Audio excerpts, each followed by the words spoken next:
afternoon. I'm Sherry Larkins, and I'm joined here by my friend Katie Bell, who is a very experienced nurse in the field of addiction medicine. And I'm thrilled to be interviewing her today to talk a little bit about her role in prescribing medications for opioid use disorders and her really significant role in scaling up use of medications within the state of California. So, welcome, Katie. Thank you. I'm so happy to be here, Sherry. So what I'd like to do is, just briefly, part of this project is really trying to expose people, particularly nurse practitioners, to the significant role they can play in treating patients who have opioid use disorders and treating them with medications. And so one of the things that we know, just a little background about medications for addiction treatment, is that we all know that substance use is a really complex illness, and there's a lot of biopsychosocial issues that are involved in the development of an addiction and in this sustenance or sustainability of a substance use disorder.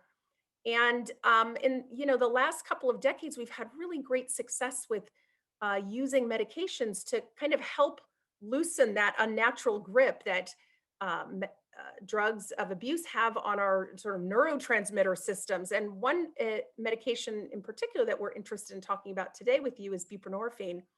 We know that research has really consistently shown that medications in alone or in combination with counseling can produce some pretty good outcomes and produce better outcomes than using just psychosocial therapy alone.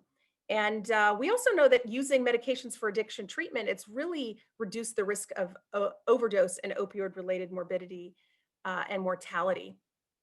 And there's something before we sort of launch into this, there's a couple of important things to note is that there are medications, what we call MAT or medications for addiction treatment, but there are some that are specifically targeting opioid use disorders, and then some that are targeting alcohol use disorders. And today we're going to really be focusing on those opioid use disorders, particularly as it addresses a big opioid pandemic that we have, opioid epidemic that we have in the United States. So what I'd like to ask you, given your expertise and how long you've been working in this field, we know that these are really complex disorders and that the use of medications can be beneficial. Can you tell us a little bit about, how these medications work and sort of how they work on the brain and, what they do and sort of how they're prescribed and monitored? So methadone is, we'll start there because methadone is the earliest medication for opioid use disorder, introduced in the 70s with a highly regulated approach. It's a full opioid agonist. And the reason that it was introduced is that it is a very long acting full agonist opioid. So if you're looking at, for example, heroin use, which is very short acting, just changing the length of time, the half-life of a full agonist opioid, along with all the regulations that were introduced around this care, really made a big difference in interrupting the heroin use and all the things that come with it. The infection rates and the lifestyle, which is really, really destructive. So that was a big step. It's still highly regulated and it's still exactly the right treatment of care for someone with opiate use disorder. Naltrexone, I'm going to jump to naltrexone. Naltrexone is an antagonist. So it goes to that receptor and it operates, especially with opioids, as a blocker. So it doesn't treat some of the other things that we treat with buprenorphine, but it definitely saves lives. And it comes in the form of an injectable, which means that if someone, for example, is leaving a incarcerated setting and they have naltrexone on board, they're going to be able to be more protected because it's very high risk when somebody leaves a period of abstinence. So naltrexone is really good for that. Buprenorphine is now considered the gold standard, and it has such amazing properties um, that that we partner with in our care for patients. So it is a partial agonist, very long acting, 37-hour half-life. And it has a very high affinity for the mu receptors specifically. So it'll go to that receptor, hang on tight, and interrupt the other opioids that might want to get on that receptor, but it doesn't activate. So there's a sealing effect. So the outcome with buprenorphine for someone who has been using full agonist opioids is that it resolves withdrawal very quickly, within a few hours if you're using it correctly. And it takes away, hopefully, all cravings for opioids. That's our goal. And it doesn't, it's not sedating or euphoria. So it really, the word that my patients have always used is I feel normal. So this beautiful combination of properties makes buprenorphine a real friend in the care of opiate use disorder. But you need an X waiver. Do you want to talk about that? Well, I know, so you need an X waiver. So there's some specialty, a little bit of additional training, and can it be prescribed? Like, tell me about the settings where it can be used or where it can be prescribed. Right. So one of the big shifts back in 2002 was this became an office-based agonist treatment, opiate treatment, rather than the very highly regulated OTPs, the methadone clinics, we call them OTPs. So the shift from highly regulated settings into an office, it was huge. A doctor could meet with a patient. Now it's nurse practitioners, yay, and really create. And using that therapeutic alliance is very crucial, and deliver RXs, prescriptions for as long as they're needed. So it became part of any medical practice. Right. That was a big shift. So that's the crucial piece of how we use it. Now we use it in many other settings. You mentioned, you said nurse practitioners, yay. And I'm curious, I know that, maybe you can tell us a little bit about, the X waiver, the DEX waiver, but this was primarily only prescribers were, I'm assuming, MDs or DOs. And in the last, I don't know how many years has it been since now this is moving into expanding to nurse practitioners and other advanced practitioners like physician's assistants. Can you tell me a little bit about who can now prescribe and what does the training entail? So an X waiver, DEA X waiver, the X means that when you have a DEA number on your prescribing privileges, they put an X in front of your DEA number. So that means that signals to the pharmacist that you have been X waivered. And it's been, I think it was January 2018 that the law changed so that nurse practitioners and other mid-level providers could step in, and it's a really big game changer.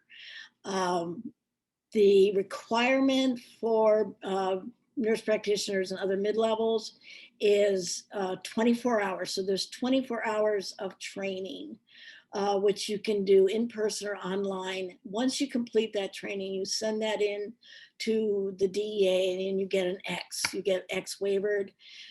First year, you can have up to 30 patients. After that, you can have 100.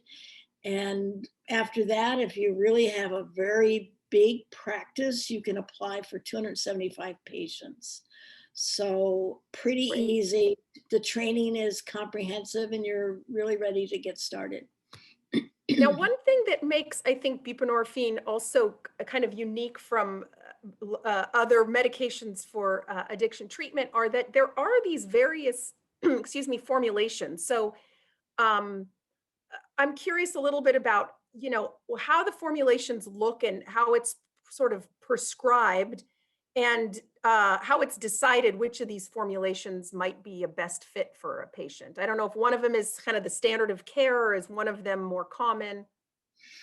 Well, in the years that I've been part of this care, it's changed a lot. Initially, it was we have what we call Suboxone. That's the brand name. That's a combination of buprenorphine with naloxone. The reason that that was kind of a product was that if it got diverted into the streets and the formulation, let's say somebody changed it and used it in another way, um, that they would have the naloxone. They'd have the antagonist effect. It's not that important now because it's harder to change the film. So straight buprenorphine, the brand name is Subutex, um, used for different reasons, often for patients who don't have OUD but have pain management issues. This is a great pain management medication. And then when the patent ran out, they made film, sublingual film, which are very popular. They're wrapped, that's considered to be more safe. And now we have Sublocade, which is really another big change because you can stabilize your patients who may struggle with med compliance or diversion or trouble making in. So it's a monthly injection. Okay, so it lasts the 30 days. Okay. It's wonderful. Wow. And it really, if you're going to get into buprenorphine, learn about Sublocade first. Great. Great. I have a few questions for you as I think about the role of nurses and in the last few years, nurse practitioners and physician's assistants being able to now provide this really valuable service, which is allowing us to expand access in a huge way. I mean, in some ways, you would think a barrier is that we didn't always have enough physicians who were ex-waivered and who were or interested in doing this work. And now we really have like a workforce, a quality workforce that can sort of help meet the need. I'm curious about how you sort of, got into this field, you personally. How did you get into this field and what is it that nurse practitioners bring that's different than maybe the traditional workforce addressing the prescribers that traditionally prescribe medications for addiction treatment?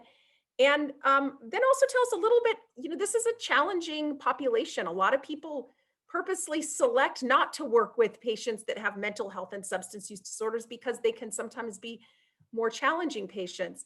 Um, I'm interested in hearing a little bit about what brought you to addiction medicine as a nurse. Oh, it's a wonderful thing. I bumped into it. I got recruited to. I was working in labor and delivery. I was a new nurse, and I got recruited into the Betty Ford Center down in Rancho Mirage, and became very interested in all the ways. It was just a great learning ground, and the nursing department, we were all certified in addictions, always curious, always learning. I encountered buprenorphine when we were doing a phase 3 NIDA trial in 2001, where I fell in love with how beautifully this medication relieves suffering and help people return to their lives. And I am not a nurse practitioner, but because I was such a champion, an early champion, I often walk into settings where nobody wanted it except the people who hired me, and the providers had no experience. So I have really mentored a lot of providers in the last 18, 20 years, learning about buprenorphine. And um, when the door opened for nurse practitioners to step in, I rejoiced because I'm a nurse and I understand so much what a nurse practitioner brings to whole person care, brings to the medical field. And I have a belief that the nurses are going to change the whole direction of our epidemic. That's probably a biased thought, but nurse practitioners um, are a little closer to the ground. a little there's a difference, and I don't want to put a value on it, but there's a difference in the care, the curiosity that we bring, nurses bring, the critical thinking that we're taught to do around, why is this person not making it to appointments? Those are the kind of things that nurses kind of dig into. So nurse practitioners are really game changers for ending this tragic epidemic. And I encourage people to go for it because we have what it takes. And also, for many, many years, there was a closed door on treating addiction in medical settings. And because all the money started getting given to primary care settings or behavioral health settings to introduce buprenorphine care, the whole idea that yes, we treat addictions with medications. It's not just you have to go to a 12-step meeting or go into rehab. We got some really powerful tools to help you heal and stabilize. So the nurse practitioners and the other mid-levels are really essential today and in the coming years. So you have been at this as a nurse for many years, and I know in the state of California now, you've been mentoring with tribal communities, all sorts of community health clinics, primary care, in helping bolster this sort of integrated care settings that buprenorphine is really well positioned to work into. Unlike sort of methadone, which sounds super like highly regulated, buprenorphine can fit into a lot of settings. Um, if you were to say, what's the best thing about your job? Not everyone sticks with working with substance use disorders and working with really high need populations for as long as you have. So something's drawing you to sort of this population, this work. What's your favorite part of it, and what's sort of some of the sort of big challenge if we're training nurse practitioners to do this work? What can they expect to be something that's awesome about addiction medicine, also a little bit challenging at times, but Well, addiction has a lot of hopelessness around it. And so if you have all the tools that you need to carry hope into somebody's life, that's very rewarding. And with buprenorphine specifically, if you have somebody who walks in who's struggling with such intense craving and withdrawal and and mental distress, and you can give them a medication where they feel normal, they have the hope. I remember a patient saying during an induction, and I had him in a dark room, and he said, I saw hope in that room. And people can return to full health. Full health is a possibility in well-treated addictions.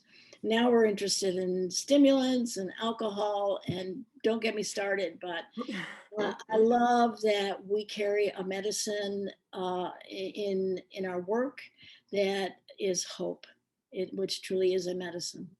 great, great, thank you. Um, a couple things, you've mentioned this sort of whole person care and the role nurses can play in whole person care that is so special. So I put this slide back up here that really the focus on being patient centered and whole person care and involving and providing care that's respectful and responsive to sort of a whole range of needs rather than, I think for so long, substance use and mental health or some of these infectious disease, all these were treated in separate silos. And this sort of allows us to be able to, you know, treat people with substance use disorders with dignified care in a setting that is not traditional for specialty care compared to how they were treated. So I think I think it positions nurses well to be able to expand in this field. I'm interested in a little bit because you've been working in this field so long. What's your experience with some of the sort of trauma and stigma that you see with patients in your substance use care that maybe you don't see in other care settings? Yeah, thank you. I'm going to touch on trauma and then stigma. So trauma is there's a beautiful doctor who works in addiction. His name is Gabor Mate, and he encourages to say, don't ask why the addiction, ask why the pain. And I spent 7 years building a buprenorphine program in a VA, and it was a peak war years for the most recent wars. And we also had Vietnam vets coming in, and they taught me how a full agonist opioid actually turns off the symptoms of PTSD, of trauma, turns them off. So if you're looking for relief for substance, or you're self-treating, I don't like that word, self-medicating, but if you're self-treating your pain, especially your emotional and psychological pain, a full agonist will do the trick. And so buprenorphine, one of the things that happens is buprenorphine allows for the return of the felt experience. This is really important. So we normalize the brain, no cravings, no withdrawal, no euphoria. With the right dose, you're going to have that. But the emotional life is going to tingle to life. And if there's trauma symptoms there, they're going to show up. So we need to prepare our patient. The sensation, the felt experience of sensation, it's just coming to life, which is essential to be a fully alive person again, where you cry when you're watching a vacuum commercial, or watching a movie, or the laughter of your children touches you in that way. So it's really crucial to understand why somebody would use a full agonist opioid and what happens when they come into treatment with buprenorphine. So that's really important, that we understand what goes away and what comes back with the right dose of buprenorphine for people who have trauma. We always do our intakes, including the ACEs, the adverse childhood experiences. There's a great program throughout California, always, to help our patients understand that maybe what they've been doing is a way of trying to help themselves. And that's a fresh idea. So when we're dealing with addictions, we really need to think in new ways. And that includes the stigma, and understanding that stigma really impacts a person. I call it the stigma injury, and I have been treating it because it's really impacted people where they do not want to be forthcoming. Don't make me go to the ER. And I love the Bridge program, but historically, the ER was a place where people felt like they didn't get good care and they got shamed. Right. We have to understand that this is an illness. People are sick. They are not bad. We use language. I call it the language of dignity. What does that mean in the context? So stigma is a very big story.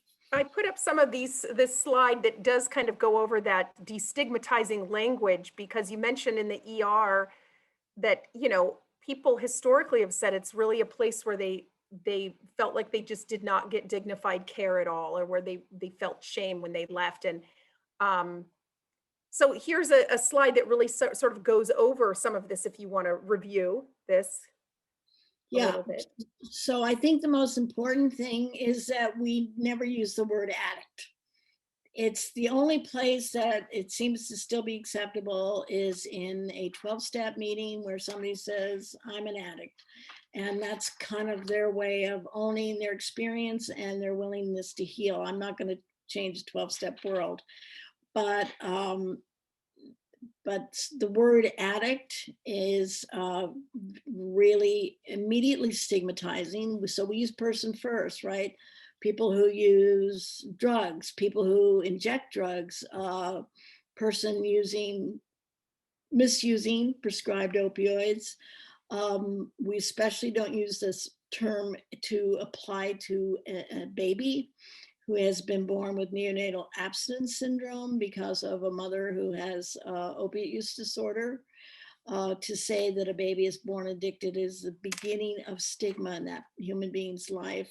So they're born dependent, or they are born with neonatal abstinence syndrome. So it gets subtle, but not.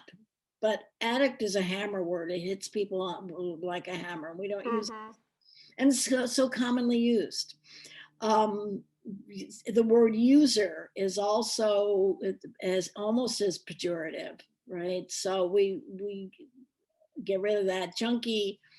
I really encourage people, even though sometimes it feels like a bonding language, to use street language with our patients. We don't need to do that. We're going to get them to talk about themselves and about their peers with the language of dignity too. And then we don't ever have to correct anybody. We can model this.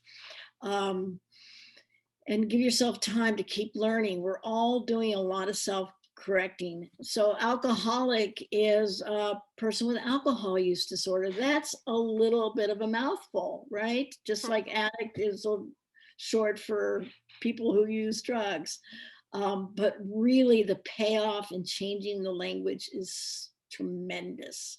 And Right. not It's a very good reminder, even as someone myself having worked in the field doing clinical research for many years, I find myself correcting myself a lot and slipping into old language patterns because they have been so entrenched in our field. So it is it's amazing how there's very few areas of medicine where the language is so stigmatizing, and that is so okay, and it has been for so long, and to try to undo all of that, um you takes know it, time. Mhm. yeah, it's pretty remarkable. And right, and one well, if you're going to talk about somebody who is formerly or is in the term that we use is in recovery, that says so much. I've recovered myself. You've recovered yourself. You are in recovery. That's a good term. Or you can use abstinent. You know, they've been abstinent for 30 years.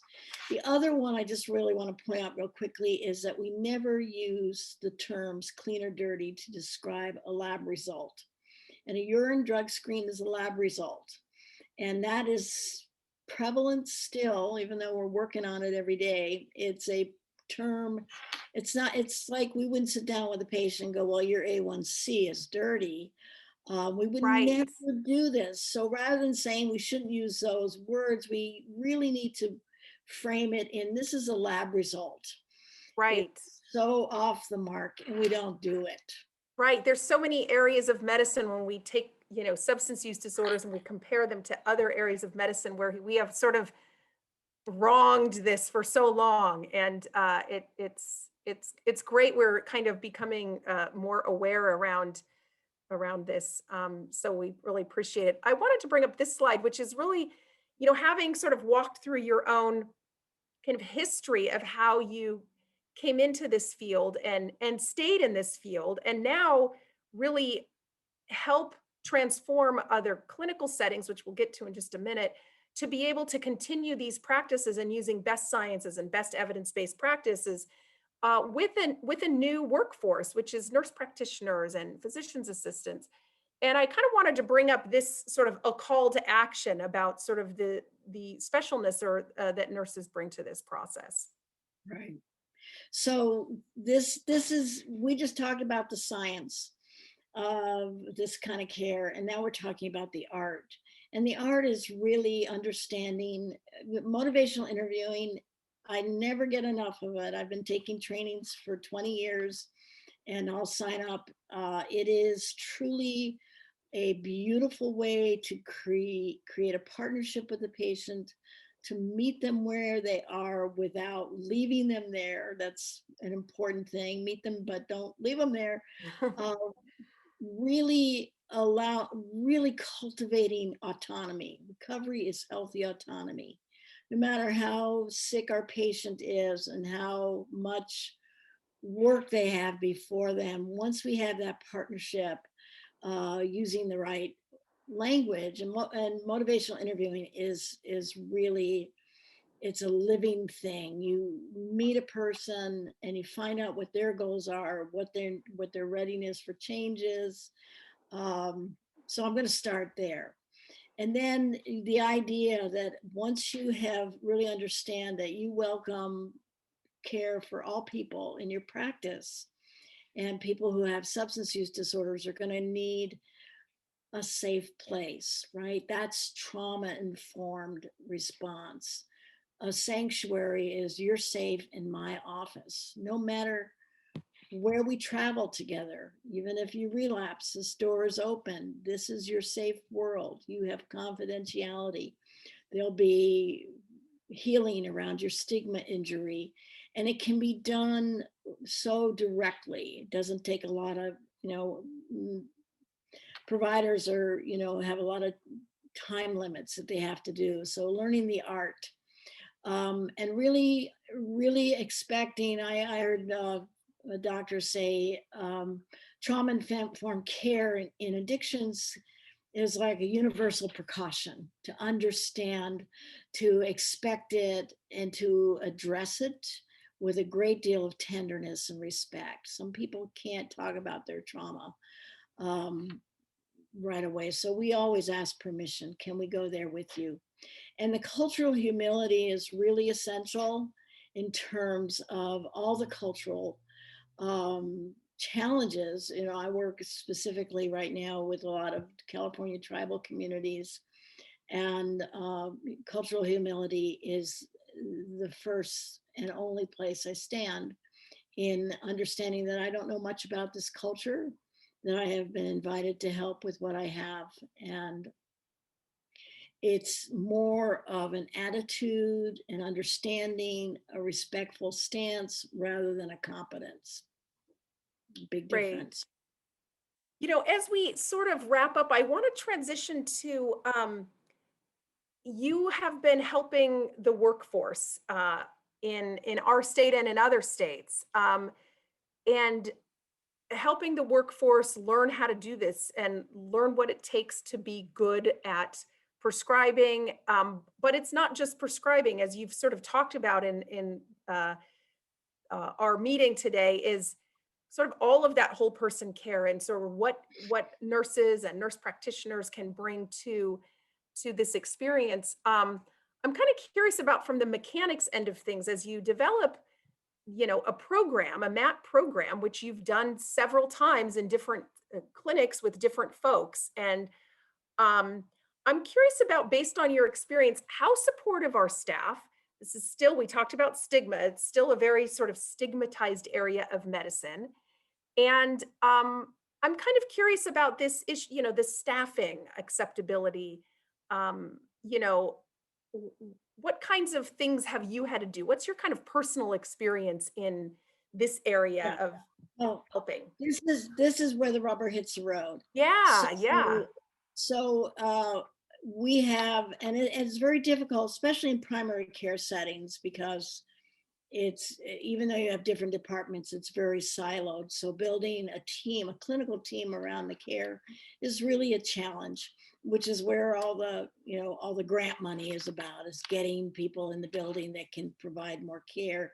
And those teams then become able to build capacity. So you want best practice and you want a lot of access, and it takes a team. Um, when the last clinic that I worked at, when we were introducing Matt, I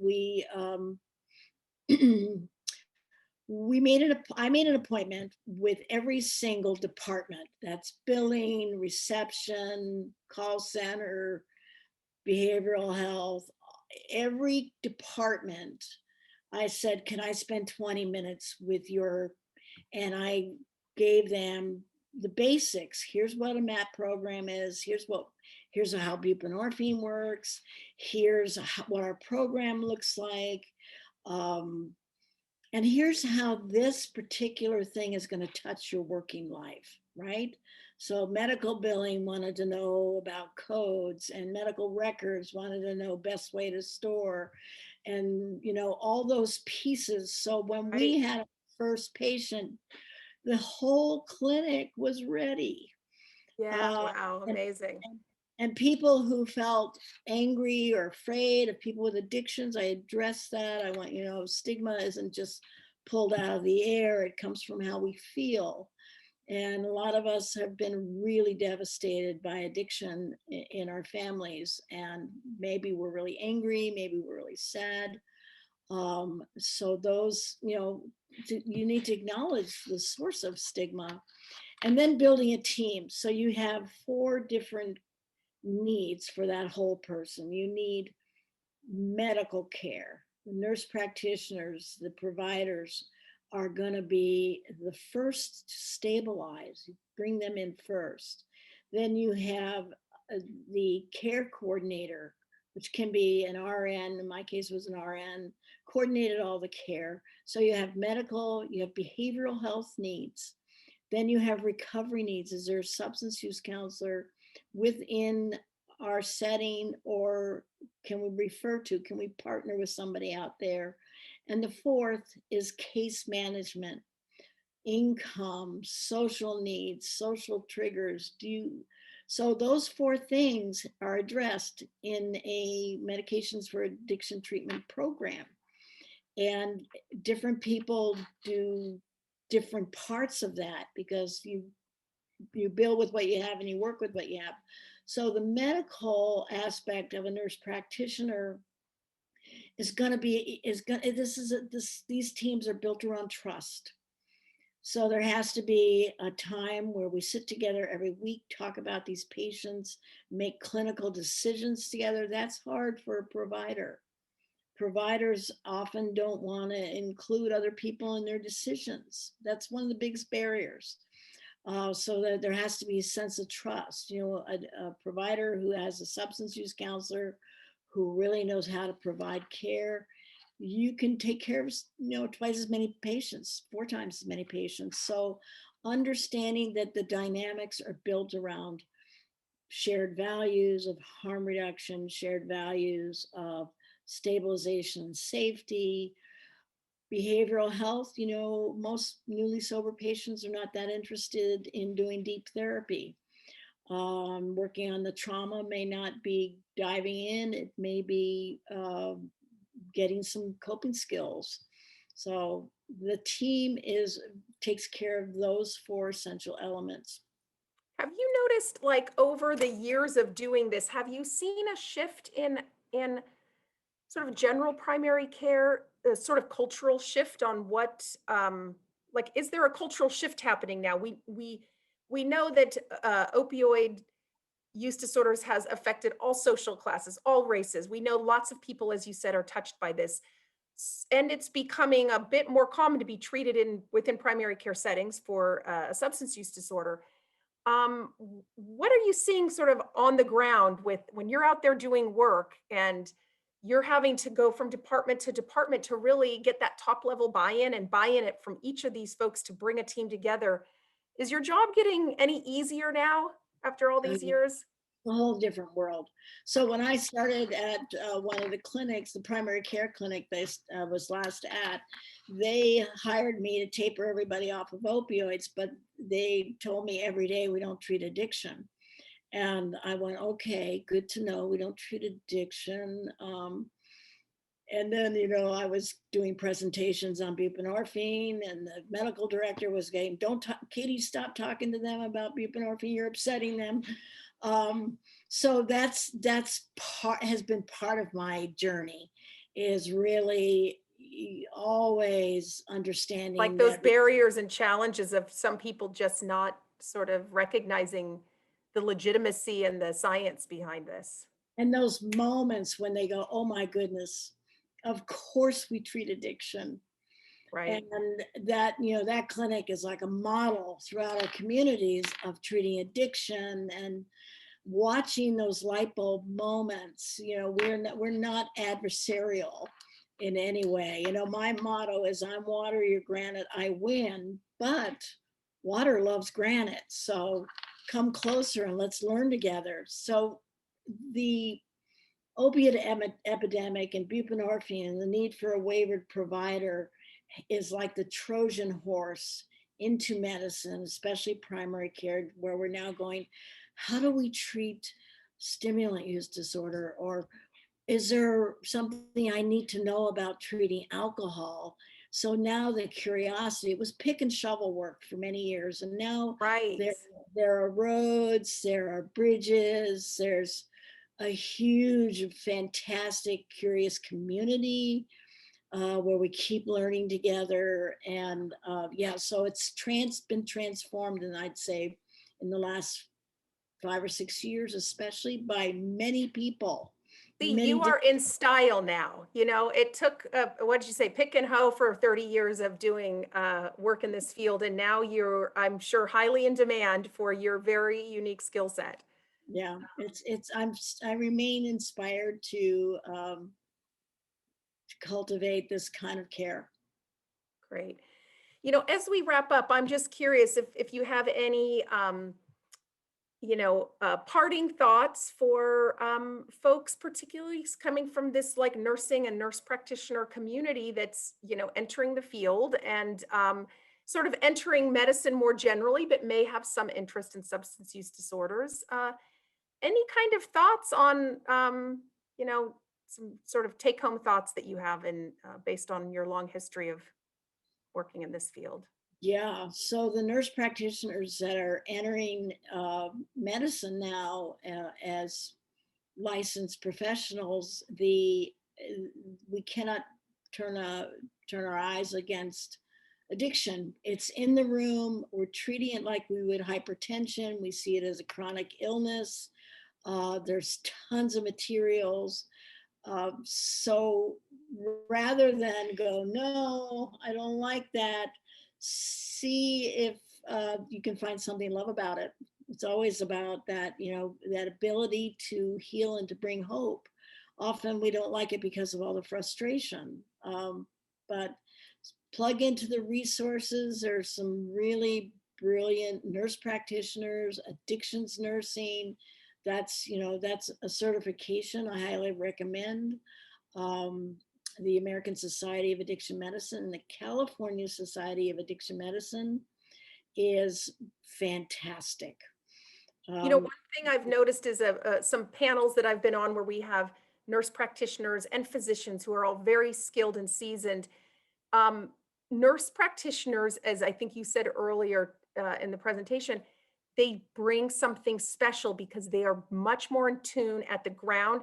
It's not uncommon for us to see the doctors asking the nurse practitioners what they should do in certain situations because they see the big picture and they see the whole patient in a way that the physicians don't have the time or they're busy doing other things. So they really do have the power to sort of transform the work we're doing, and it's exciting that they are now able to get waiver trained. So Yeah. Well, we're nurses, so we're whether we're RNs or nurse practitioners, we have a certain way of providing care and thinking about our patients. So great. I encourage everybody to learn about addictions, whether you get waivered or not. It's a really good idea to have a waiver because you never know when you're going to need to offer that care. And it feels wonderful to go, oh, wait a minute. I can do this. I can write this script. This person's going to walk out the door with a whole lot more hope and safety. So get Great. waivers. Yes, well, great. That's the good final plug for us because we are offering, Azusa Pacific is offering waiver training and online. We've got in-person stuff. There's a variety of choices for folks, and we are thrilled that you were able to share your story today and give us so much insight. So thank you very much. We appreciate it. Thank you for having me. I really loved talking to all of you. Thanks so much. Bye, Katie. Thank you.